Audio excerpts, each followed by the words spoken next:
Before you set another goal, stop. Because the way most people think about goals is actually the reason why they never hit them. And I promise you, you don't have a motivation problem, you don't need more discipline, and you don't need a better plan. You have a systems problem. And by the end of this video, you're going to understand why being goal-oriented is keeping you stuck and what to do instead. So let's start with this. Goals are useful, but only for about 5 minutes. After that, they actually become a trap. Here's why. When you're goal-oriented, anything less than perfect feels like failure. You miss one workout, you eat one bad meal, and suddenly you convince yourself the whole goal is ruined. That kind of pressure destroys consistency. Even if you do hit the goal, the motivation disappears.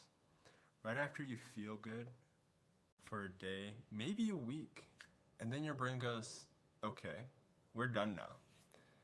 And the entire habit falls apart. Get fit, make more money, grow a channel. None of these tell you what to do at 3 p.m. today. So you end up relying on vibes instead of the process. So what actually works? It's not being goal-oriented, it's being process-oriented. A goal is the outcome you want. A process is the daily or weekly actions that make the outcome almost inevitable. Some examples: goal, lose 20 pounds. Process, 8,000 steps a day and protein with every meal. Goal, grow a YouTube channel. Process, 2 uploads a week, 1 hour studying thumbnails and titles. Goal, make money. Process, 10 outreach messages every week. Here's a line I want you to remember from this video. You don't rise to the level of your goals, you fall to the level of your systems. Don't just stare at the map, start walking. And there's actual science behind this. People who plan exactly when, where, and how they'll do a behavior are 2 to 3 times more likely to follow through. That's called an implementation intention, and it's pure process. Process orientation also shifts the brain from chasing outcomes to enjoying improvement.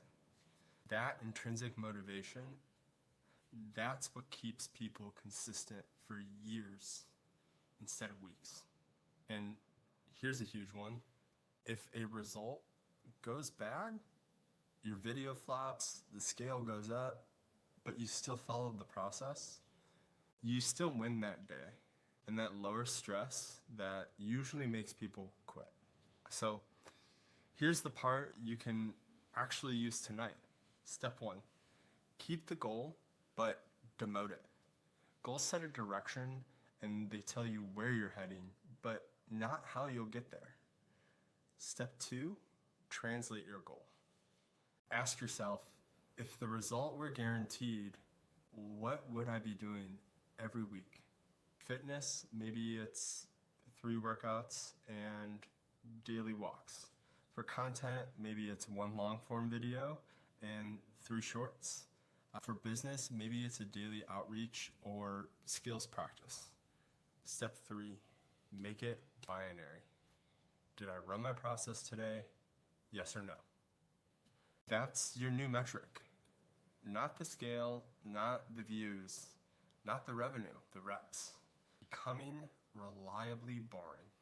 Step 4, commit to this for 30 days of the process. Not forever, not a whole year, just 30 days. Long enough to build momentum. Short enough to not psych yourself out. So before you set another goal, make sure you actually have the process that can get you there. Goals give the direction, but systems create transformation. If this helped you rethink the way you chase goals, drop a comment with one process you're committing to for the next 30 days, and I'll help you refine it.